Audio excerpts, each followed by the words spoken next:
I'm Jānis Garančs. I'm a managing director of Aloja-Starkelsen.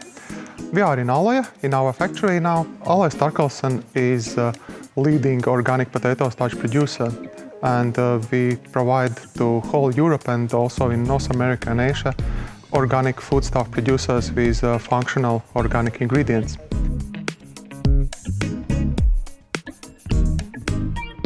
In Aloja, we are developing new organic foodstuff recipes.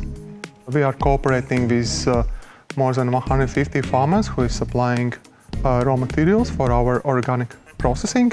And we develop new recipes and new production technologies for different organic, gluten-free, vegan, and also other foodstuff products all over Europe.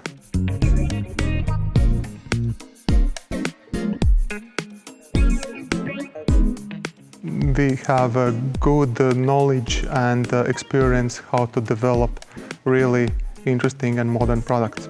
Besides organic potato starch, we are also processing Latvian brown peas and developing new protein concentrates for different vegan product developments.